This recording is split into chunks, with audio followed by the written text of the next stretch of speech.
రాకాస నేనైతే ఇప్పుడే మూవీ నుంచి అయితే వచ్చా గైస్ ఇంటికి. సో ఇప్పుడు ఈ వీడియో అయితే చేస్తున్నా. సో ఈ మూవీకి నేను మానస శర్మ కోసం అయితే వెళ్ళా. డైరెక్టర్ చాలా బాగుందని చెప్పి. ఇక ఈ మూవీ విషయానికి వస్తే నాకైతే బిలో యావరేజ్ మూవీ అనిపించింది గైస్. సో కోటలోకి హీరో ఎంట్రీ అయ్యే స్టోరీ బేసిక్ లైన్ ఇదే. సో రాకాస ఒక family friendly fantasy adventure plus comedy entertainer. So గెటమ్ సీర్ గారి డైలాగ్స్ కొన్ని చాలా బాగున్నాయి.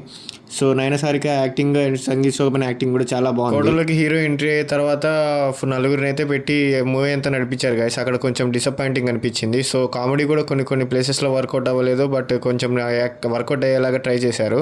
సో రాక్షసుడు ఫ్రిక్షనల్ స్టోరీ తీసుకున్నప్పుడు కొంచెం బాగుండాలని చెప్పి నా ఫీలింగ్. సో గెటమ్ సీరు గారి కామెడీ, వెన్నెల కిషోర్ గారి కామెడీ అయితే నాకైతే చాలా బాగా నచ్చింది ఫ్రెండ్స్. క్లైమాక్స్ కొంచెం అయితే బాగుంది గైస్. ఫస్ట్ హాఫ్ కొంచెం స్లోగా నడిపించింది, సెకండ్ హాఫ్ కొంచెం ఎంగేజింగ్ గా అనిపించింది నా వరకు అయితే. సో మూవీ అంతా హీరో సంగీత్ శోభన్ అయితే భుజాల మీద వేసుకొని నడిపించాడు. అది ఫీలింగ్ అయితే నాకైతే కలిగింది గైస్. సో నేచురల్ యాక్టింగ్ కి బాగా యాక్ట్ చేశారు, కనెక్ట్ అవ్వడానికి ఛాన్సెస్ ఉన్నాయి. సో మ్యూజిక్ విషయానికి వస్తే చాలా బాగుంది. మానస శర్మ కాదు, న్యూ కాన్సెప్ట్ ట్రై చేశారు. రిటర్న్ అయితే కాదు, success depend on screen play and execution. కాకపోతే స్క్రీన్ ప్లే అయితే కొంచెం ల్యాగ్ అనిపించింది. సో విజువల్ స్టోరీ టెల్లింగ్ మీద ఫోకస్ ఎక్కువ ఉంది. ఇది వెరీ డిసప్పాయింటింగ్ ఫిలిం గైస్ నాకైతే. సో ఈ మూవీకి నా రేటింగ్ వచ్చేసి 2/5. ఇలాంటి సోద లేకుండా చెప్పే జెన్యున్ రివ్యూస్ కోసం సబ్స్క్రైబ్ చేసుకోండి గైస్.